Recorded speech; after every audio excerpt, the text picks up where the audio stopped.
प्राचीनतम बौद्ध ग्रंथ किस भाषा में लिखे गए थे? तो प्राचीनतम बौद्ध ग्रंथ पाली भाषा में लिखे गए थे। प्राचीनतम बौद्ध ग्रंथ में सबसे प्रमुख किसको माना जाता है? तो प्राचीन बौद्ध ग्रंथ में सबसे प्रमुख त्रिपिटक को माना जाता है। त्रिपिटक शब्द का सबसे पहला प्रयोग किसने किया था? तो त्रिपिटक शब्द का सबसे पहला प्रयोग रिच डेविस एवं बुलर ने किया था। किसमें किया था? तो त्रिपिटक शब्द का सबसे पहला प्रयोग बुद्धिस्ट इंडिया में किया गया। यानी बुद्धिस्ट इंडिया किसने लिखी थी? तो रिच डेविस एवं बुलर ने। त्रिपिटक किसे कहा गया? तो बुद्ध की मृत्यु के बाद उनकी शिक्षाओं को संकलित कर 3 भागों में बांटकर त्रिपिटक का निर्माण किया गया। त्रिपिटकों की संख्या कितनी है? तो 3 है। कौन कौन सा? सुत्त पिटक है, विनय पिटक है और अभिधम्म पिटक है। सुत्त पिटक की रचना किसने की थी? तो आनंद ने की थी। विनय पिटक की रचना किसने की थी? उपाली ने की थी। और अभिधम्म पिटक की रचना मोगलीपुत्र तिस्य ने की थी। सुत्त पिटक में किस चीज़ का वर्णन किया गया? तो सुत्त पिटक में बुद्ध की शिक्षाओं का वर्णन किया गया। इसमें बुद्ध के धार्मिक सिद्धांत एवं उनके धर्मोपदेश दिए गए हैं। विनय पिटक में तो इसमें बौद्ध संघ संबंधी नियमों का उल्लेख किया गया। किसमें? विनय पिटक में। यानी अनुनय विनय जैसे रहना है। तो आप सुत्त पिटक आप बौद्ध संघ के नियमों को अगर जानेंगे तभी तो आप विनय अनुनय विनय से रहेंगे। और अभिधम्म पिटक में किस बात का वर्णन किया गया? तो इसमें बौद्ध दर्शन का विवेचन किया गया। अभिधम्म पिटक में किसका विवेचन किया गया? तो बौद्ध दर्शन का। यानी कि सुत्त पिटक बुद्ध की शिक्षाएं, विनय पिटक बौद्ध संघ के नियम, अभिधम्म पिटक धर्म के दर्शन। यानी सुत्त पिटक में क्या है? शिक्षा है। विनय पिटक में क्या है? नियम है। अभिधम्म पिटक में क्या है? दर्शन। बौद्ध धर्म का सबसे बड़ा पिटक किसे माना जाता है? तो बौद्ध धर्म का सबसे बड़ा पिटक सुत्त पिटक को माना जाता है। सुत्त पिटक के कितने निकाय हैं? तो सुत्त पिटक के 5 निकाय हैं। कौन कौन से? दीर्घ निकाय, मध्यम निकाय, अंगुत्तर निकाय, संयुक्त निकाय और खुद्दक निकाय। प्रथम चार निकायों में किसका वर्णन करता है? तो बुद्ध के उपदेश की वार्तालाप शैली में किया गया। यानी कि सुत्त पिटक के कितने निकायों में बुद्ध के उपदेश की वार्तालाप शैली किया गया है? तो 4 निकाय में। कौन कौन से में है? दीर्घ निकाय, मध्यम निकाय, अंगुत्तर निकाय और संयुक्त निकाय। खुद्दक निकाय में बुद्ध के उपदेश वार्तालाप शैली में नहीं है। किस निकाय को बौद्ध धर्म का एनसाइक्लोपीडिया कहा जाता है? बौद्ध धर्म का एनसाइक्लोपीडिया किसे कहा जाता है? तो बौद्ध धर्म का एनसाइक्लोपीडिया दीर्घ निकाय को कहा जाता है। किसको कहा जाता है? दीर्घ निकाय को बौद्ध धर्म का एनसाइक्लोपीडिया कहा जाता है। किस बौद्ध ग्रंथ में राज्य एवं राजा की उत्पत्ति का सिद्धांत मिलता है? तो दीर्घ निकाय में राज्य एवं राजा की उत्पत्ति का सिद्धांत मिलता है। किस निकाय में यह वर्णित है कि प्राचीन काल में लोग सुख में रहते थे और आगे चलकर लोग स्त्री एवं धन के कारण आपस में लड़ने लगे? तो वह किस निकाय में है? तो दीर्घ निकाय में मिलता है। किसमें जानकारी मिलती है कि राजा का चुनाव होता था? तो सुत्त पिटक से जानकारी मिलती है कि राजा का चुनाव होता था। कि राजा का चुनाव होता है क्योंकि राजा को महासम्मत कहा गया है। किसमें? तो सुत्त पिटक में। किसमें कहा गया कि राजा का चुनाव होता था? तो सुत्त पिटक में कहा गया है कि राजा का चुनाव होता था। किसमें लिखा गया है कि अशोक के धर्म के सिद्धांत को अक्षरशः किसमें लिखा गया है? तो अशोक के धर्म के सिद्धांत को अक्षरशः लिखा गया है सिंगालोवाद सूत्र में। किसमें लिखा गया है? सिंगालोवाद सूत्र में लिखा गया है। सिंगालोवाद सूत्र किसका भाग है? तो सिंगालोवाद सूत्र दीघ निकाय का भाग है। किसका भाग है? दीघ निकाय का भाग है। दीघ निकाय का अंतिम भाग क्या कहलाता है? तो दीघ निकाय का अंतिम भाग महापरिनिर्वाण सूत्र कहलाता है। किसमें बुद्ध ने अपना अंतिम उपदेश दिया है? तो महापरिनिर्वाण सूत्र में बुद्ध ने अपना अंतिम उपदेश दिया है। और कहाँ बुद्ध ने अपना अंतिम उपदेश कहाँ पे दिया था? तो कुशीनगर के सुभद्र को दिया था। कहाँ पे दिया था? तो कुशीनगर के सुभद्र को दिया था। किसमें बुद्ध के कुशीनगर की अंतिम यात्रा का विवरण है? तो महापरिनिर्वाण में बुद्ध के कुशीनगर की अंतिम यात्रा का विवरण दिया गया है। प्रसेनजीत का कथन किसमें मिलता है? तो प्रसेनजीत का कथन मध्यम निकाय में मिलता है। प्रसेनजीत ने क्या कहा था? तो प्रसेनजीत ने कहा था कि बुद्ध भी कौशल के हैं और मैं भी। किसमें कहा गया है? तो मध्यम निकाय में कहा गया है कि बुद्ध भी कौशल के हैं और मैं भी कौशल का हूँ। यह कथन किसने कहा था? तो प्रसेनजीत ने कहा था। बुद्ध 80 के हैं और मैं भी। किस ग्रंथ में बुद्ध एवं महावीर के भेंट का उल्लेख किया गया है? तो मध्यम निकाय में बुद्ध एवं महावीर के भेंट का उल्लेख किया गया है। किसमें? मध्यम निकाय में। कौन सा निकाय पदात्मक निकाय है? तो खुद्दक निकाय जो है वह पदात्मक निकाय है। किस निकाय का एक भाग जातक है? तो खुद्दक निकाय का एक भाग जातक है। जातक में बुद्ध के कितनी कथाओं के बारे में जानकारी दी गई है? तो जातक में बुद्ध के पुनर्जन्मों की 550 से अधिक कथाएं दी गई हैं। खुद्दक निकाय के कौन कौन से भाग हैं? तो खुद्दक निकाय के थेरी गाथा, धम्मपद, सुत्त निपात, विमान बत्थु खुद्दक निकाय के भाग हैं। पतित्वमोक्ष या प्रतिमोक्ष, सुत्त विभंग, खंडखा तथा परिवार या प्रश्नोत्तरी किसके भाग हैं? तो विनय पिटक के भाग हैं। किसमें पातिमोक्ष के नियमों पर भाष्य से प्रस्तुत किए गए हैं? तो सुत्त विभंग में पातिमोक्ष के नियमों पर भाष्य प्रस्तुत किए गए हैं। इसके कितने भाग हैं? तो 2 भाग हैं। कौन कौन से? महाविभंग और भिक्खुनी विभंग। महाविभंग में किसका वर्णन है? तो बौद्ध भिक्षुओं का वर्णन है। और भिक्खुनी विभंग में भिक्षुणियों हेतु विधि निषेध दिए गए हैं। भिक्खुनी विभंग किसका अंग है? तो भिक्खुनी विभंग जो है पातिमोक्ष सुत्त विभंग का भाग है। कौन सा? भिक्खुनी विभंग और महाविभंग। किसके ऊपर लिखे गए हैं? तो सुत्त विभंग में पातिमोक्ष के नियमों पर भाष्य प्रस्तुत किए गए हैं।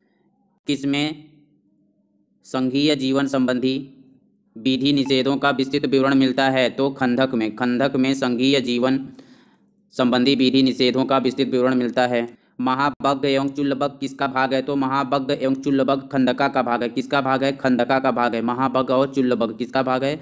खंडका का भाग है।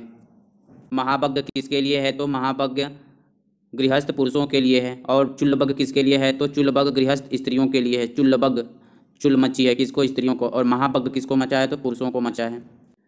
पहली और दूसरी बौद्ध संगति का उल्लेख किसमें मिलता है? तो पहली और दूसरी बौद्ध संगति का उल्लेख चुल्लभग में मिलता है। किसमें स्त्री रोग एवं औषधियों का विस्तृत वर्णन मिलता है? तो चुल्लभग में स्त्री रोग एवं औषधियों का विस्तृत विवरण मिलता है। कौन सा पिटक प्रश्नोत्तर के रूप में है? तो अभिधम्म पिटक जो है वह प्रश्नोत्तर के रूप में है। मोगलीपुत्तिस किसके अनुयायी थे? तो हीनयान के अनुयायी थे। हीनयान के अनुयायी मोगलीपुत्तिस थे। मोगलीपुत्तिस ने किसकी रचना की थी? तो कथावत्थु की रचना की थी। कथावत्थु की रचना किसने की थी? तो मोगलीपुत्तिस ने की थी। किस पिटक में सबसे पहली बार संस्कृत भाषा का प्रयोग मिलता है? तो अभिधम्म पिटक में सबसे पहली बार संस्कृत भाषा का प्रयोग मिलता है। अभिधम्म पिटक में कुल कितने ग्रंथ सम्मिलित किए गए हैं? तो अभिधम्म पिटक में कुल 7 ग्रंथ सम्मिलित किए गए हैं। अभिधम्म पिटक का सबसे महत्वपूर्ण ग्रंथ कौन सा है? तो कथावत्थु है। 7 ग्रंथ में सबसे महत्वपूर्ण ग्रंथ कौन सा है? तो कथावत्थु ग्रंथ है। अट्टकथाएं क्या कहलाती हैं? तो त्रिपिटकों के भाष्य में रूप में लिखी गई, यानी त्रिपिटकों के भाष्य रूप में लिखी गई कथाएं अट्टकथाएं कहलाती हैं। जैसे सुत्त पिटक की भाष्य क्या है? तो सुत्त पिटक का भाष्य महा अट्टकथा है। विनय पिटक पर लिखा गया भाष्य कुरुंदी है। और अभिधम्म पिटक पर लिखा गया महाभाग क्या है? तो महापच्चारी है। विशुद्धि मग्ग का लेखक कौन थे? तो विशुद्धि मग्ग का लेखक बुद्धघोष था। विशुद्धि मग्ग का लेखक कौन था? बुद्धघोष था। बुद्धघोष में किसके बारे में लिखा गया है? तो बुद्ध की जीवनी किसने लिखी है? तो बुद्ध की जीवनी बुद्धघोष ने लिखी है। बुद्ध की जीवनी किसने लिखी है? तो बुद्ध की जीवनी बुद्धघोष ने लिखी है। किस नाम से लिखी है? तो निदान गाथा नाम से लिखी है। किस नाम से लिखी है? तो निदान गाथा नाम से बुद्ध की जीवनी लिखी है। किसने लिखी है? बुद्धघोष ने लिखी है। बुद्ध का जीवन चरित्र सबसे पहले किसमें मिलता है? तो बुद्ध का जीवन चरित्र सबसे पहले निदान कथा में ही मिलता है। किसमें मिलता है बुद्ध का जीवन चरित्र सबसे पहले? तो निदान कथा में मिलता है। और निदान कथा किसने लिखा था? तो बुद्धघोष ने लिखा था। बौद्ध ग्रंथ के महान टीकाकार कौन थे? तो बौद्ध ग्रंथ के महान टीकाकार बुद्धघोष थे। बौद्ध ग्रंथों के महान टीकाकार कौन थे? तो बुद्धघोष थे। जिस प्रकार से हिंदुओं के संस्कृत साहित्य में पुराण की रचना हुई थी, उसी प्रकार बौद्ध साहित्य में किसकी रचना की गई थी? तो जिस प्रकार से हिंदुओं के संस्कृत साहित्य में पुराण की रचना हुई, तो उसी प्रकार बौद्ध साहित्य में पाली भाषा में वंश साहित्य की रचना हुई। कौन से वंश साहित्य की? तो दीप वंश और महावंश की रचना हुई। पुराण की तरह बौद्ध साहित्य कौन सा है? तो पुराण की तरह बौद्ध साहित्य दीप वंश और महावंश है। दीप वंश और महावंश में किस वंश की जानकारी मिलती है? तो मौर्य वंश की जानकारी मिलती है दीप वंश और महावंश में। बौद्ध साहित्यों की रचना संस्कृत में किसने रची थी? तो बौद्ध साहित्यों की रचना संस्कृत भाषा में वसुमित्र, अश्वघोष और नागार्जुन ने की थी। कौन सी पुस्तकें संस्कृत में है बौद्ध साहित्य की? तो दिव्यावदान और ललित विस्तर जो है वह पुस्तकें संस्कृत में है। दिव्यावदान और ललित विस्तर किस में लिखी गई हैं? तो संस्कृत में लिखी गई हैं दिव्यावदान और ललित विस्तर। संस्कृत में लिखित विश्वकोश कौन सा था? तो संस्कृत में लिखित विश्वकोश विभाषा शास्त्र है। कौन सा है संस्कृत में लिखा विश्वकोश? तो विभाषा शास्त्र है। विभाषा शास्त्र की रचना किसने की थी? तो वसुमित्र ने की थी। बौद्ध धर्म का बाइबिल किसे कहा जाता है? तो बौद्ध धर्म का बाइबिल विभाषा शास्त्र को ही कहा जाता है, जो क्या है? तो संस्कृत में लिखा विश्वकोश है। बौद्ध धर्म का बाइबिल किसे कहा जाता है? तो वसुमित्र के विभाषा शास्त्र को बौद्ध धर्म का बाइबिल कहा जाता है। चतुर्थ बौद्ध संगति के त्रिपिटकों के प्रमाणिक पाठ की रचना किसने तैयार की थी? तो वसुमित्र ने तैयार की थी। किसे भारत का मिल्टन, गेटे और वाल्टेयर कहा जाता है? किसको भारत का मिल्टन, गेटे और वाल्टेयर कहा जाता है? तो अश्वघोष को। अश्वघोष को भारत का मिल्टन, गेटे और वाल्टेयर कहा जाता है। अश्वघोष किस विचार से थे? तो अश्वघोष सर्वसत्तावादी विचारक थे। अश्वघोष क्या थे? तो संगीतकार और नाटककार भी थे। अश्वघोष ने जाति प्रथा की आलोचना करते हुए किस ग्रंथ की रचना की? तो अश्वघोष ने जाति प्रथा की आलोचना करते हुए ब्रज सूची नामक ग्रंथ की रचना की। किस ग्रंथ की रचना की? तो ब्रज सूची नामक ग्रंथ की रचना। बुद्ध चरित्र, सौंदरानंद और सारिपुत्र प्रकरण की रचना किसने की थी? तो अश्वघोष ने की थी। अश्वघोष की कीर्ति का स्तंभ किसे माना जाता है? तो अश्वघोष की कीर्ति का स्तंभ बुद्ध चरित्र महाकाव्य को माना जाता है। किसको माना जाता है? तो बुद्ध चरित्र महाकाव्य को अश्वघोष की कीर्ति का स्तंभ माना जाता है। अश्वघोष ने किस काव्य में बुद्ध के सौतेले भाई नंद एवं इसकी पत्नी सुंदरी का वर्णन किया है? तो सौंदरानंद में किया है। किसमें किया है? सौंदरानंद में। किसका वर्णन है? तो सौंदरानंद में नंद की और उसकी पत्नी सुंदरी का वर्णन किया है। किसने? अश्वघोष ने। अश्वघोष द्वारा रचित कौन सा ग्रंथ एक नाटक है? तो सारीपुत्र प्रकरण जो है वह एक नाटक है। इस नाटक में किसका वर्णन किया गया है? तो सारीपुत्र की जन्मस्थली कहाँ है? तो नालंदा है। नालंदा किस लिए प्रसिद्ध है? तो जहाँ बुद्ध ने अपने जीवन का सबसे लंबा उपदेश दिया था। बुद्ध ने अपने जीवन का सबसे लंबा उपदेश कहाँ दिया था? तो सारीपुत्र नालंदा में दिया था। वहीं बुद्ध ने सर्वाधिक उपदेश कहाँ दिए थे? तो श्रावस्ती में दिए थे। बुद्ध ने सर्वाधिक उपदेश कहाँ दिए थे? तो श्रावस्ती में दिए थे। और जीवन का सबसे लंबा उपदेश कहाँ दिया था? तो सारीपुत्र में दिया था, जो नालंदा में है। किसके लेखक का नाम पता नहीं चलता? तो दिव्यावदान के लेखक का नाम पता नहीं चलता है। किसका? दिव्यावदान के लेखक का नाम पता नहीं चलता है। ललित बिस्तर का लेखक कौन है? तो ललित बिस्तर का लेखक हरिभद्र सूरी है। कौन है? हरिभद्र सूरी है। कौन सी पुस्तक ललित बिस्तर पर आधारित है? तो the light of Asia. The light of Asia Lalit बिस्तर पर आधारित है। और ललित बिस्तर की रचना किसने की थी? तो हरिभद्र सूरी ने की थी। और ललित बिस्तर पर आधारित पुस्तक किसने लिखी थी? तो द लाइट ऑफ एशिया लिखा गया था। किसने लिखा था? एडविन आर्नोल्ड ने लिखा था। किसने लिखा था? एडविन आर्नोल्ड ने लिखा था the light of Asia. Lalit बिस्तर में किसकी जीवनी दी गई है? तो ललित बिस्तर में बुद्ध की जीवनी दी गई है। और इसमें महात्मा बुद्ध को क्या माना गया है? तो महात्मा बुद्ध को देवता माना गया। किस ग्रंथ में महात्मा बुद्ध को देवता माना गया है? तो ललित बिस्तर में महात्मा बुद्ध को देवता माना गया है। यानी कि ललित बिस्तर, महाबुद्ध बिस्तर पे सोए हुए तो देवता की तरह क्या कर रहे थे? चमक रहे थे। तो ललित बिस्तर मतलब बिस्तर पे सोए थे तो देवता की तरह क्या रहे थे? चमक रहे थे। और लाइट ऑफ एशिया यानी ललित बिस्तर पे ही लाइट ऑफ एशिया लिखी गई थी। और किसने लिखा था? तो एडविन आर्नोल्ड ने लिखा था। और ललित बिस्तर किसने लिखा था? तो हरिभद्र सूरी ने लिखा था। ललित बिस्तर मतलब हरे बिस्तर की तरह चमक रहे थे। कौन? बुद्ध। किस पे? बिस्तर पे हरी की तरह क्या रहे थे? हीरे की तरह चमक रहे थे। महायान धर्म के मूलगत विचारों का निर्माण किसने किया था? तो महायान धर्म के मूलगत विचारों का निर्माण नागा अर्जुन ने किया। किसका? महायान धर्म के मूल विचारों का निर्माण नागा अर्जुन ने किया है। माध्यमिक दर्शन के प्रसिद्ध आचार्य किसे माना जाता है? तो माध्यमिक दर्शन का प्रसिद्ध आचार्य नागार्जुन को माना जाता है। नागार्जुन ने किसकी रचना की थी? तो नागार्जुन ने प्रज्ञा पारमिता सूत्र की रचना की थी। प्रज्ञा पारमिता सूत्र की रचना किसने की थी? तो नागार्जुन ने की थी। प्रज्ञा पारमिता सूत्र में नागार्जुन ने किसका प्रतिपादन किया था? तो शून्यवाद या सापेक्षवाद का प्रतिपादन किया था। किसका प्रतिपादन किया था? शून्यवाद या सापेक्षवाद का प्रतिपादन किसने किया था? तो नागार्जुन ने किया था। किस ग्रंथ में किया था? तो प्रज्ञा पारमिता सूत्र में किया था। बौद्ध धर्म का गीता किसे कहा जाता है? तो बौद्ध धर्म का गीता धम्म पद को कहा जाता है। बौद्ध धर्म का गीता किसे कहा जाता है? धम्म पद को। बौद्ध दर्शन के सभी सिद्धांतों का वर्णन करने वाला अकेला ग्रंथ कौन सा है? तो बौद्ध दर्शन के सभी सिद्धांतों का वर्णन करने वाला अकेला ग्रंथ धम्मपद है। इसलिए इसको बौद्ध धर्म का गीता माना जाता है। पातिमोक्ष क्या है? तो पातिमोक्ष जो है वह विधि निषेध है। क्या है? विधि निषेध है। विधि निषेध में किसका वर्णन किया गया? तो अनुशासन संबंधी विधि निषेधों के भंग हो जाने पर किए जाने वाले प्रायश्चित्यों का इसमें संकलन किया गया। किसमें? पतितमोक्ष में। पतितमोक्ष मतलब प्रायश्चित। पतितमोक्ष को माह में कितने बार पढ़ा जाता है? तो पतितमोक्ष को माह में 2 बार इसका पाठ किया जाता है। पतितमोक्ष को विशेष दिन पढ़ा जाना क्या कहलाता है? तो पतितमोक्ष को विशेष दिन पढ़ा जाना उपोत्स कहलाता है। यानी कि विशेष दिन पढ़े जाने को उपोत्स कहते हैं। तो किसको विशेष दिन पढ़े जाने को उपोत्स कहलाता है? तो पतितमोक्ष को। उपोत्स को श्रीलंका में क्या कहा जाता है? तो उपोत्स को श्रीलंका में रोया कहा जाता है। क्या कहा जाता है? रोया। मिलिंद पन्नाहों की भाषा क्या थी? तो मिलिंद पन्नाहों की भाषा पाली है। मिलिंद पन्नाहों में किसका वर्णन है? तो मिलिंद पन्नाहों में नागसेन एवं मीनांडर का वार्तालाप किया गया। किसका वार्तालाप है? तो नागसेन एवं मीनांडर का वार्तालाप किया गया है। आर्यमंजूश्री मूलकल्प किसका ग्रंथ है? किस समुदाय का ग्रंथ है? तो महायान बौद्ध ग्रंथ है। महायान। आर्यमंजूश्री मूलकल्प किस यान का ग्रंथ है? तो महायान का ग्रंथ है। आर्यमंजूश्री मूलकल्प महायान। आर्यमंजूश्री मूल का प्रकाशन किसने किया था? तो आर्यमंजूश्री मूलकल्प का सर्वप्रथम प्रकाशन 1925 में गणपति शास्त्री ने किया था। किसने किया था? गणपति शास्त्री ने किया था।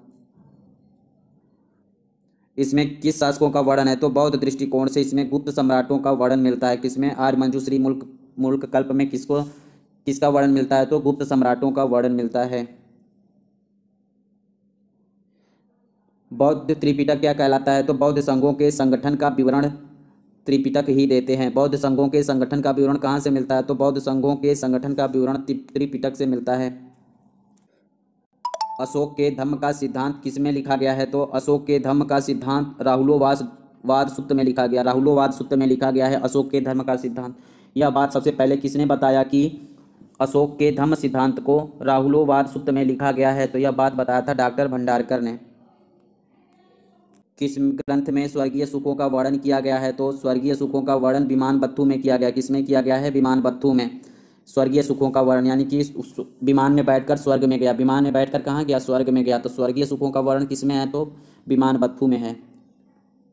अशोक के दिव्य नाटकों का स्रोत किसमें है? तो अशोक के दिव्य नाटकों का स्रोत विमान बत्थु में है। किसमें है? विमान बत्थु में है। आगम सिद्धांत किसे कहा जाता है? तो आगम सिद्धांत जैन साहित्य को कहा जाता है।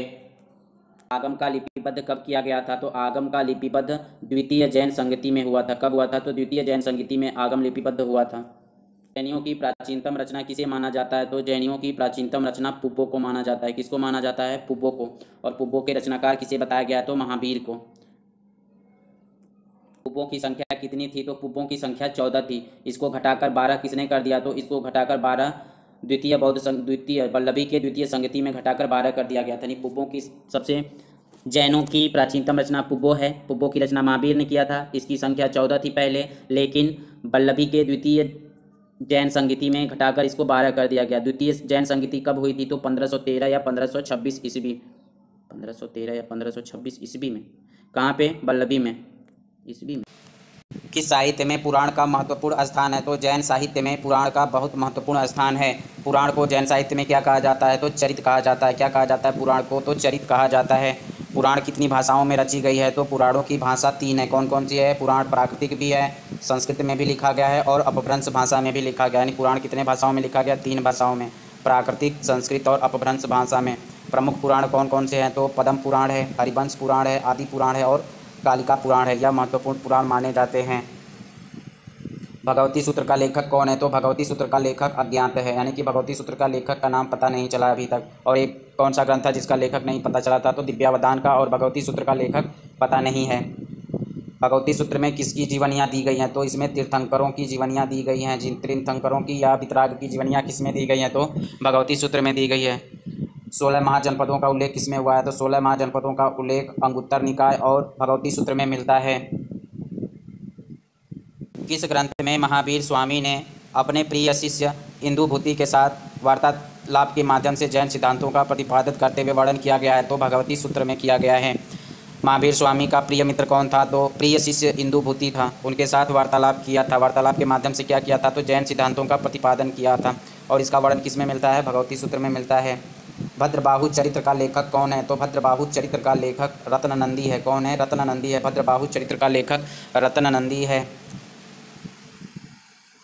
किस ग्रंथ में चंद्रगुप्त मौर्य का भद्रबाहु के साथ दक्षिण गमन का वर्णन किया गया है? तो भद्रबाहु चरित्र में चंद्रगुप्त मौर्य के साथ भद्रबाहु का दक्षिण गमन का वर्णन किया गया है।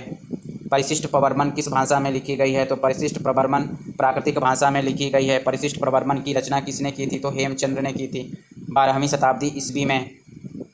हेमचंद्र किसके संरक्षण में परिशिष्ट प्रवर्मन को लिखा था? तो हेमचंद्र ने गुजरात के चालुक्य शासक जय सिंह सिद्धराज के संरक्षण में परिशिष्ट प्रवर्मन की रचना की थी। परिशिष्ट प्रवर्मन में किसकी घटनाओं का वर्णन है? तो भद्रबाहु से चंद्रगुप्त मौर्य के जीवन की घटनाओं का वर्णन मिलता है। कि भद्रबाहु चरित्र से शुरू होती है और चंद्रगुप्त मौर्य के जीवन के घटनाओं तक का वर्णन इसमें मिलता है। कल्पसूत्र की रचना किसने की थी? तो कल्पसूत्र की रचना भद्रबाहु ने की थी। किसने की थी? भद्रबाहु ने की थी। जैन धर्म का प्रारंभिक इतिहास किससे ज्ञात होता है? तो जैन धर्म का प्रारंभिक इतिहास कल्पसूत्र से ज्ञात होता है। जैन धर्म का प्रारंभिक इतिहास किससे ज्ञात होता है? तो कल्पसूत्र से ज्ञात होता है। कल्पसूत्र किस भाषा में लिखी गई है? तो कल्पसूत्र संस्कृत भाषा में लिखी गई है। कुबलय माला की रचना किसने की है? तो कुबलय माला की रचना उद्योतन सूरी ने की है। कुबलय माला किस भाषा में लिखी है? तो प्राकृतिक भाषा में लिखी गई है। आचरांग सूत्र में किसका वर्णन मिलता है? तो आचरांग सूत्र में जैन भिक्षुओं के आचार नियमों का वर्णन मिलता है। जैन भिक्षुओं के आचार नियमों का वर्णन किसमें मिलता है? तो आचरांग सूत्र में मिलता है। महावीर की शिक्षाएं किसमें मिलती हैं? तो महावीर की शिक्षाएं नायाधम्म कहा सूत्र में मिलती है। किसमें मिलती है? नायाधम्म कहा सूत्र में मिलती है महावीर की शिक्षाएं।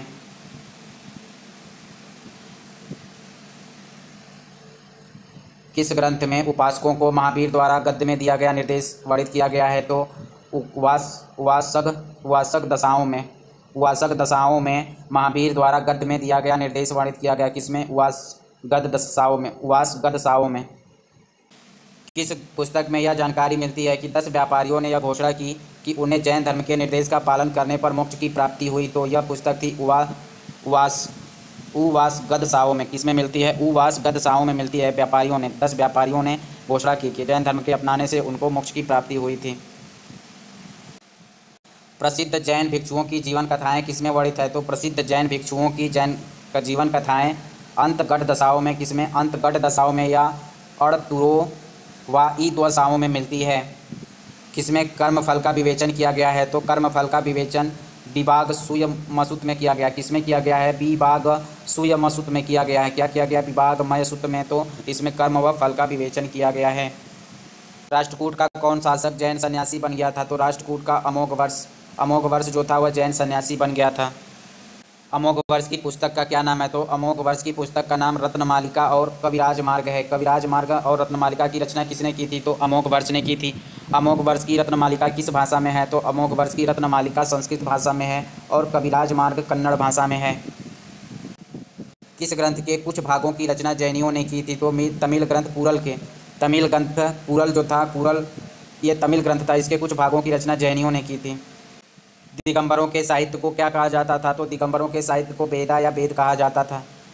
ये कितने भाग में थे? तो ये 4 भाग में है जो संस्कृत में लिखे गए हैं। यानी दिगंबरों के साहित्य किस में लिखे गए हैं? तो संस्कृत में लिखे गए हैं और इनके साहित्य क्या कहलाते हैं? तो वेद या वेदा कहलाते हैं। अर्थशास्त्र का लेखक कौन है? तो कौटिल्य है। इसे विष्णुगुप्त भी कहा जाता है। कौटिल्य के अर्थशास्त्र के आधार पे कौन सी रचना की गई है? तो कौटिल्य के अर्थशास्त्र के आधार पे नीतिसार की रचना की गई है। किसकी रचना की गई है? तो नीतिसार की रचना की गई है। किसके आधार पे? तो कौटिल्य के अर्थशास्त्र के आधार पे। नीतिसार की रचना किसने की थी? तो नीतिसार की रचना कामंदक ने की थी। कब की थी? 7वीं शताब्दी में की थी। नीतिसार रचना पे किसके कर्तव्यों का वर्णन मिलता है? तो नीतिसार में गुप्तोत्तर काल के राजत्व सिद्धांत एवं राजा के कर्तव्यों का वर्णन मिलता है। किसमें? कामंदक के नीतिसार में गुप्तोत्तर काल के राजत्व सिद्धांत एवं राजा के कर्तव्यों का वर्णन मिलता है। अब बात करेंगे कल्लड़ की राजतरंगड़ी के बारे में। तो प्रथम ऐतिहासिक पुस्तक का दर्जा किसे प्राप्त है? तो प्रथम ऐतिहासिक पुस्तक का दर्जा राजतरंगड़ी को प्राप्त है। राजतरंगड़ी किसके समय में पूर्ण की गई थी? तो राजतरंगड़ी राजा जयसिंह के समय में पूर्ण की गई थी। कब? 1149 से 50 ईस्वी में, यानी 1150 ईस्वी में राजतरंगड़ी को पूर्ण किया गया था। कब? 12वीं सदी में। राजतरंगड़ी का अंतिम शासक कौन है? तो राजतरंगड़ी का अंतिम शासक राजा जयसिंह है। इसी के समय राजतरंगड़ी पूर्ण की गई थी। राजतरंगड़ी की भाषा क्या है? तो राजतरंगड़ी संस्कृत भाषा में लिखी गई है। राजतरंगड़ी की शैली महाभारत शैली के आधार पर कश्मीर में लिखी गई है। कहाँ पे लिखी गई है? कश्मीर में लिखी गई है। राजतरंगड़ी के कुल कितने अध्याय हैं? तो राजतरंगड़ी के कुल 8 अध्याय हैं या 8 तरंग हैं। राजतरंगड़ी में कुल श्लोकों की संख्या कितनी है? तो राजतरंगड़ी में कुल श्लोकों की संख्या 8000 है। राजतरंगड़ी में कब से लेकर कब तक का इतिहास संकलित किया गया है? तो राजतरंगड़ी में आदिकाल से लेकर 1151 ईस्वी तक के इतिहास का काल वर्णित किया गया है। राजतरंगड़ी का विस्तार किसने किया था? तो जोनराज ने किया था। किसने किया था राजतरंगड़ी का विस्तार? तो जोनराज ने किया था। कब से किया है? तो सुल्तान जैनुल अबादीन के काल तक किया है। जैनुल अबादीन कहाँ का शासक था? तो कश्मीर का शासक था। जोनराज के बाद राजतरंगड़ी का विस्तार किसने किया? तो श्रीवर एवं उसके बाद प्राज्ञभट्ट एवं सुका ने मिलकर राजतरंगड़ी का विस्तार किया। यानी कि सबसे पहले राजतरंगड़ी किसने लिखा? तो कल्लड़ ने लिखा। ठीक है, उसके बाद जोनराज ने इसका विस्तार किया। जोनराज के बाद इसका विस्तार किसने किया? तो श्रीवर ने किया। श्रीवर ने, और श्रीवर के बाद विस्तार किसने किया? तो प्रज्ञाभट्ट एवं सुका ने मिलकर राजतरंगड़ी का विस्तार किया। कल्लड़ किसके आश्रित कवि थे? तो कल्लड़ हर्ष के आश्रित कवि थे। हर्ष को तुरुस्क किसने कहा है? तो हर्ष को तुरुस्क कल्लड़ ने कहा है। किसने कहा है हर्ष को तुरुस्क? तो हर्ष को तुरुस्क कल्लड़ ने कहा है। कल्लड़ ने हर्ष को तुरुस्क क्यों कहा था? तो मंदिरों की संपत्ति को हर्ष द्वारा लूटने के कारण कल्लड़ ने हर्ष को तुरुस्क कहा है। कुल 8 तरंग को किस तरह बांटा गया था? तो कल्लड़ की जो राजतरंगड़ी थी उसको 8 तरंग में 1, 2, 3 तरंग को एक हिस्से में बांटा गया, फिर 4, 5, 6 में बांटा गया, फिर 7 और 8 तरंग में। इस तरह से कुल 8 तरंगों को 3 भागों में बांटा गया। पहले में 3 है, दूसरे में 3 है और आखिरी में 2 हैं। तो जो 1, 2, 3 तरंग है उसमें किसका वर्णन है? तो इसमें प्राचीन इतिहास का सर्वेक्षण मात्र किया गया है। कल्लड़ की तरंगड़ी का जो पहला भाग है जिसमें 1, 2, 3 आते हैं उसमें किसका विवरण किया गया है? तो कल्लड़ की राजतरंगड़ी के शुरू के 3 भाग में या 3 तरंग में प्राचीन इतिहास का सर्वेक्षण मात्र किया गया है। दूसरा भाग में इसमें कारकोट वंश एवं उत्पल वंश का इतिहास मिलता है, यानी कि कल्लड़ की राज तरंगड़ी में कारकोट वंश एवं उत्पल वंश का इतिहास किस में मिलता है तो 3, 4, 5 में नहीं 4, 5, 6 में मिलता है। और 7वें और 8वें अध्याय में किसका इतिहास का वर्णन, तो 7वें और 8वें इतिहास भाग में लोहार वंश के इतिहास उल्लेखित किया गया है। इस तरह से कल्लड़ की राज तरंगड़ी जो 8 अध्याय हैं तो इनको 3 भागों में बांटा जाता है। पहला, दूसरा, तीसरा में प्राचीन इतिहास का सर्वेक्षण मात्र है। दूसरा भाग जो 4, 5, 6 है इसमें कारकोट वंश एवं उत्पल वंश का इतिहास है। और आखिरी के 2 भाग जो 7, 8 हैं उसमें लोहार वंश का उल्लेख है। कल्लड़ ने अपने पहले के कितने इतिहासकारों का उल्लेख किया है तो कल्लड़ ने अपने पहले के 11 इतिहासकारों का उल्लेख किया है और उनकी कमियां भी बताई हैं। और कल्लड़ ने क्या सिद्ध किया तो कल्लड़ ने सिद्ध किया कि प्राचीन इतिहासकारों में ऐतिहासिक बुद्धि के साथ ही आलोचनात्मक बुद्धि भी थी। यह बात किसने कही तो कल्लड़ ने कही थी। अशोक को कश्मीर का प्रथम मौर्य शासक कौन बताता है तो अशोक को कश्मीर का प्रथम मौर्य शासक कल्लड़ बताता है। कल्लड़ के बारे में अशोक के बारे में कल्लड़ क्या कहता है तो कल्लड़ कहता है कि अशोक का प्रारंभिक धर्म जो था वह शैव धर्म था। अशोक का प्रारंभिक धर्म शैव धर्म था। किसके अनुसार, कल्लड़ के अनुसार। अशोक ने कश्मीर में कौन सा मंदिर बनवाया था तो अशोक ने कश्मीर में विजयेश्वर मंदिर का निर्माण किया था। किस मंदिर का निर्माण किया था तो विजयेश्वर मंदिर का निर्माण किया था। श्रीनगर का संस्थापक किसे बताया गया है तो श्रीनगर का संस्थापक अशोक को बताया गया। किसके द्वारा, कल्लड़ के द्वारा। यानी कल्लड़ श्रीनगर का संस्थापक किसे बताता है तो अशोक को बताता है। अशोक के उत्तराधिकारी किसको बताता है तो कल्लड़ अशोक का उत्तराधिकारी जालौक को शैव समर्थक व बौद्ध विरोधी बताता है। यानी कि कल्लड़ अशोक के किस उत्तराधिकारी को शैव समर्थक और बौद्ध विरोधी बताता है तो अशोक के उत्तराधिकारी जालौक को। किसको, जालौक को बताता है। राज तरंगड़ी में कितनी उपजातियों का उल्लेख मिलता है तो राज तरंगड़ी में 64 उपजातियों का उल्लेख मिलता है। तो क्या राज तरंगड़ी में सती प्रथा के उल्लेख मिलते हैं? हाँ, राज तरंगड़ी में सती प्रथा के अनेक उदाहरण मिलते हैं। राज तरंगड़ी में किस इतिहास का उल्लेख मिलता है, किस इंजीनियर का उल्लेख मिलता है जिसने झेलम तट पर बांध बनाकर नहरें निकलवाई थे तो राज तरंगड़ी में खुई नामक इंजीनियर का उल्लेख मिलता है। कौन सा, खुई नामक इंजीनियर का उल्लेख है जिसने झेलम तट पर बांध बनाकर नहरें निकलवाई थी। इसका विवरण कौन देता है तो कल्लड़ देता है। किस शासक ने कश्मीर में कनिष्कपुर बसाया था तो कनिष्क ने कश्मीर में कनिष्कपुर बसाया था। कनिष्क किस वंश का शासक था तो कुषाण वंश का शासक था। कनिष्क के बारे में बताया जाता है कि उसमें कश्मीर में कनिष्क नगर बसाया था तो इसकी जानकारी कल्लड़ देता है। चतुर्थ बौद्ध संगति कहाँ पे हुई थी तो चतुर्थ बौद्ध संगति यहीं पे हुई थी। कहाँ पे, कुंडलबन में। कुंडलबन कहाँ है, कश्मीर में है। नरसिंह बालादित्य ने मिहिर कुल को हराया था। यह बात किसने कही है तो कल्लड़ ने कहा है कि नरसिंह बालादित्य ने मिहिर कुल को हराया था। इसके बाद शैव धर्मावलंबी मिहिर कुल किस धर्म का था तो शैव धर्मावलंबी था। कितने वर्ष तक कश्मीर पर शासन किया तो 1 वर्ष तक कश्मीर पर शासन किया। हर्ष को किस धर्म का बताया है, कल्लड़ ने हर्ष को किस धर्म का बताया तो शैव धर्म का बताया है। कल्लड़ के राज तरंगड़ी से गुर्जर प्रतिहार शासक मिहिर भोज की उपलब्धियों की भी जानकारी मिलती है। कश्मीर के इतिहास के कुल कितने वंशों की जानकारी राज तरंगड़ी से मिलती है तो कश्मीर के कुल 4 वंशों की जानकारी राज तरंगड़ी से मिलती है। इसमें से कौन कौन से हैं तो गोनंद वंश है, कारकोट वंश है, उत्पल वंश है और लोहार वंश है। कल्लड़ की राज तरंगड़ी में कन्नौज नरेश यशोवर्मन का ललितादित्य द्वारा पराजय, फिर दोनों का तिब्बत में संयुक्त अभियान का उल्लेख मिलता है। यानी कि किस राजाओं ने पहले एक दूसरे के साथ युद्ध किया फिर संयुक्त रूप से अभियान किया तो कल्लव नरेश यशोवर्मन का और ललितादित्य का, दोनों, जिसमें ललितादित्य द्वारा कौन पराजित हुआ तो कन्नौज नरेश यशोवर्मन पराजित हो गया। और दोनों का संयुक्त अभियान कहाँ पे होता है तो तिब्बत में होता है। डामर विद्रोह का वर्णन किस में मिलता है तो डामर विद्रोह का वर्णन कल्लड़ की राज तरंगड़ी में मिलता है। प्रशासकों के अत्याचार यानी विशेषकर कायस्थों का जो प्रशासकों का अत्याचार, जिसमें कौन सा अत्याचार शामिल है तो कायस्थों का अत्याचार शामिल है। इसकी जानकारी किस में मिलती है तो कल्लड़ के राज तरंगड़ी में मिलती है। कल्लड़ की राज तरंगड़ी को असीम ऐतिहासिक महत्व का माना जाता है। इसके पीछे का कारण क्या है कि इसको ऐतिहासिक क्यों माना जाता है तो कल्लड़ की राज तरंगड़ी विशेष तौर पर मंदिर, भवनों एवं भूदान अभिलेखों का युगांतकारी प्रयोग करना, तिथि क्रम का प्रयोग करना एवं स्वयं इतिहास बोध से युक्त होना, इसलिए कल्लड़ की राज तरंगड़ी को असीम ऐतिहासिक महत्व का माना जाता है। ये ऐसे तत्व हैं जो राज तरंगड़ी के महत्व को महत्तर बनाते हैं। राज तरंगड़ी में कल्लड़ का कालजयी संदेश क्या था तो राज तरंगड़ी में कल्लड़ का कालजयी संदेश था कि वही गुणवान कवि प्रशंसा का अधिकारी है जो राग द्वेष से रहित होकर एकमात्र सत्य के निरूपण में अपनी वाणी का प्रयोग करता है। पंचतंत्र की रचना किसने की थी? तो पंचतंत्र की रचना विष्णु शर्मा ने की थी। पंचतंत्र का अरबी अनुवाद किस नाम से किया गया था? तो पंचतंत्र का अरबी अनुवाद कलील व दिमन्ना के नाम से किया गया था। किस नाम से? तो कलील व दिमन्ना नाम से पंचतंत्र का अरबी अनुवाद किया गया था। पंचतंत्र का फारसी अनुवाद किस नाम से जाना जाता है? तो नौशीरवा नाम से जाना जाता है। फारसी अनुवाद नौशीरवा नाम से, किसको? पंचतंत्र को। एवं अनवार सुहेली, और अनवार सुहेली नाम से जाना जाता है। अनवार सुहेली नाम से फारसी में अनुवाद किसने किया था? तो अनवार सुहेली नाम से फारसी अनुवाद अबुल फजल ने किया था। किसकी? पंचतंत्र की। रसमाला और कीर्ति कौमुदी किसकी रचना है? तो रसमाला और कीर्ति कौमुदी सोमेश्वर की रचना है। किसकी रचना है? तो सोमेश्वर की रचना है। बृहद कथा कोश हरिसेन। सूर्य शतक किसकी है? मयूर की। हमीर मदमर्दन जयसिंह की। भगवत रज्जु किसकी है? तो महेंद्र वर्मन पल्लव शासक की है। मत विलास प्रहसन किसकी है? तो महेंद्र वर्मन प्रथम की है। मत विलास प्रहसन में किसका उपहास उड़ाया गया है? तो मत विलास प्रहसन में बौद्धों एवं कपालिकों का उपहास उड़ाया गया है। पुलिस व न्यायालय में व्याप्त भ्रष्टाचार का उल्लेख किसमें मिलता है? तो मत विलास प्रहसन में मिलता है। बृहद कथा की रचना किसने की थी? तो गुडाढ्य ने की थी। गुडाढ्य पुस्तक किस भाषा में वर्णित है? तो पैशाची प्रकृति में स्थित लिखी गई है। कौन सी पुस्तक? गुडाढ्य पुस्तक।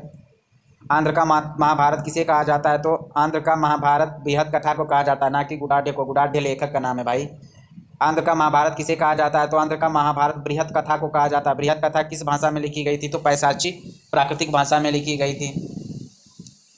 बृहद कथा का संस्कृत भाषा में अनुवाद किसने किया था? तो बृहद कथा का संस्कृत भाषा में अनुवाद क्षेमेंद्र एवं सोमदेव ने किया था। किसने किया था? क्षेमेंद्र एवं सोमदेव ने किया था।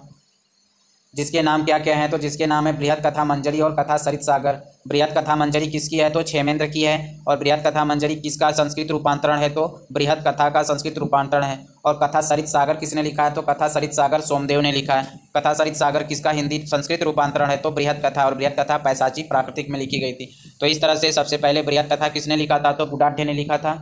और इसे बृहद कथा को आंध्र का महाभारत कहा जाता है। मोस्ट इंपॉर्टेंट क्वेश्चन, किसको? बृहद कथा को आंध्र का महाभारत कहा जाता है।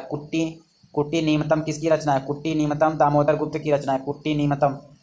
हरिवंश की रचना किसने की थी? तो हरिवंश की रचना जीनसेन ने की है। शिव स्वरूप विमर्शनी किसकी रचना है? तो छोमराज की। हरिराज विजय सर्वसेन की। सेतुबंध की रचना किसने की है? तो सेतुबंध की रचना प्रवरसेन द्वितीय ने की थी। प्रवरसेन द्वितीय किस वंश का राजा था? तो वाकाटक वंश का राजा था। उसने प्रवरसेन द्वितीय ने किस ग्रंथ की रचना की थी? तो सेतुबंध की रचना की। सेतुबंध में किसका वर्णन है? तो राम की लंका विजय का विवरण दिया गया है। विग्रहराज। हरिकेली नाटक का रचनाकार कौन है? तो हरिकेली नाटककार का रचना विग्रहराज है। यानी किसका अंकन अजमेर के 2.5 दिन के झोपड़ा मस्जिद पर मिलता है? तो हरिकेली नाटक का अंकन अजमेर के 2.5 दिन के झोपड़ा पर स्थित मिलता है। हरिकेल नाटक का रचनाकार कौन था? तो विग्रहराज था। विग्रहराज कहाँ का शासक था? तो चौहान शासक था। ललित विग्रहराज नाटक की रचना किसने की थी? तो ललित विग्रहराज नाटक की रचना सोमदेव ने की थी। पवनदूत की रचना धोई ने। तिलक मंजरी की रचना धनपाल ने। वासवदत्ता की रचना सुबंधु ने की थी। ब्राह्मण सर्वस्व किसकी रचना है? तो हलायुध की रचना क्या है? ब्राह्मण सर्वस्व। हितोपदेश की रचना किसकी है? तो नारायण की है। हितोपदेश संस्कृत शिक्षण का प्रथम ग्रंथ माना जाता है। संस्कृत शिक्षण का प्रथम ग्रंथ किसे माना जाता है? तो संस्कृत शिक्षण का प्रथम ग्रंथ हितोपदेश को माना जाता है।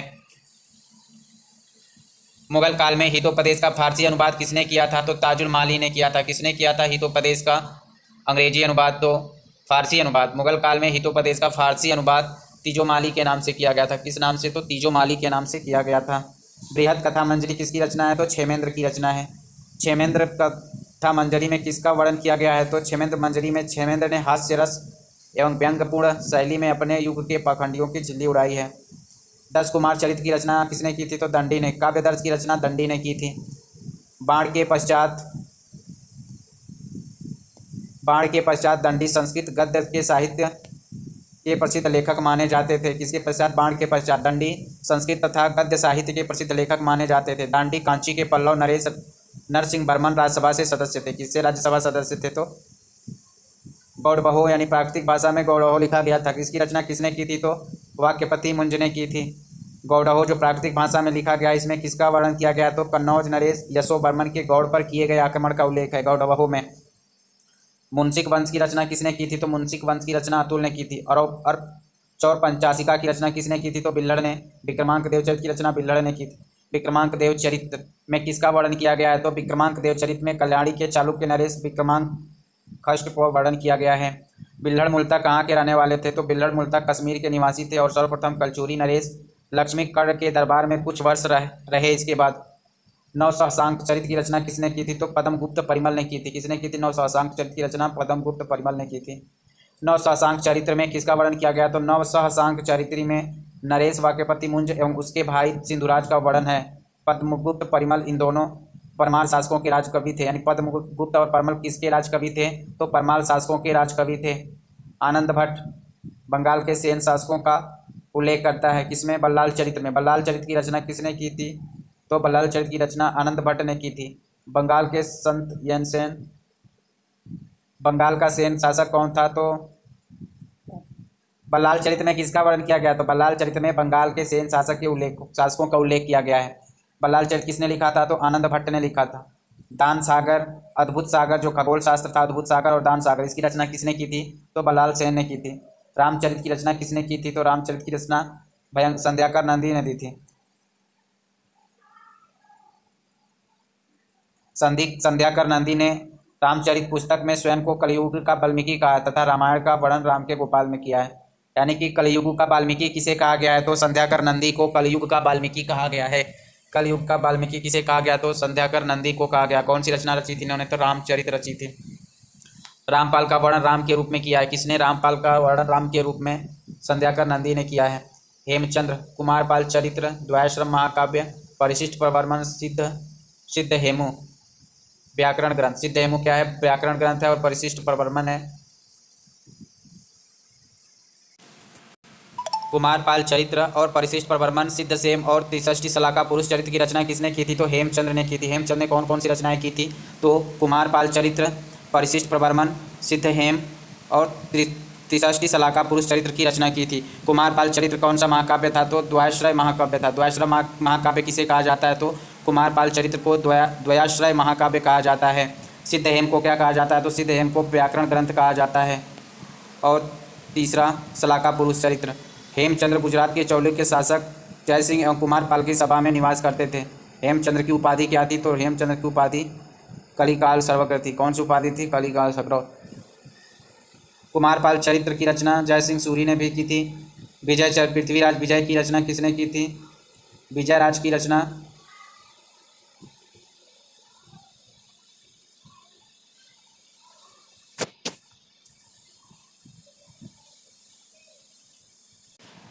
पृथ्वीराज विजय किसने लिखी है? तो पृथ्वीराज विजय जैनिक ने लिखी है। किसने लिखी है? जैनिक ने लिखी है।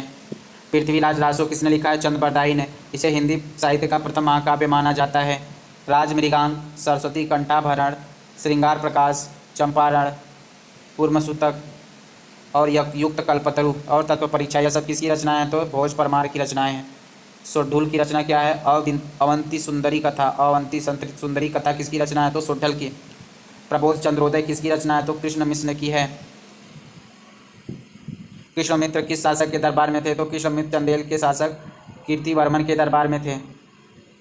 प्रबोध चंद्रोदय का फारसी में अनुवाद किसने करवाया था? तो प्रबोध चंद्रोदय का अनुवाद फारसी में शाहजहाँ के मुंशी बनवाली दास ने गुलजार हाल के नाम से किया था। गुलजार हाल के नाम से किया था। गीत गोविंद की रचना किसने की थी? तो गीत गोविंद की रचना जयदेव ने की थी। जयदेव कौन था? तो जयदेव बंगाल के शासक लक्ष्मण सेन का 5वां रत्न था। राजशेखर भुवनकोश, बाल रामायण, बाल भारत, काव्य मीमांसा, कर्पूर मंजरी या राटक यह प्राकृतिक में है। विद्यसाल भंजिका, प्रचंड, पांडव। राजशेखर कन्नौज के प्रतिहार शासक महेंद्रपाल के गुरु थे। बाद में राजशेखर कन्नौज छोड़कर त्रिपुरी में कलचुरी नरेश शिवराज के यहाँ चले गए। किरातार्जुन्य की रचना किसने की? भारवी ने। स्वप्नवास व दत्ता भास की रचना है। प्रतिज्ञा योगंधरायण किसकी रचना है? तो भास की। भास में कुल कितने नाटक लिखा गया है? तो भास में कुल 13 नाटक लिखे गए हैं। पौमचर्यु किसकी रचना है? स्वयंभूदेव की। स्वयंभूदेव किस कवि के महान कवि थे? तो अपभ्रंश भाषा के महान कवि थे। पौमचर्यु किसकी रचना है? तो विमल सूरी की है। यास्तिक नीतिवाक्य यह ग्रंथ अर्थशास्त्र की कोटि का है। किसने लिखा था? तो सोमदेव सूरी ने लिखा था। सोमदेव सूरी ने कौन से ग्रंथ की रचना की? तो सोमदेव सूरी ने किस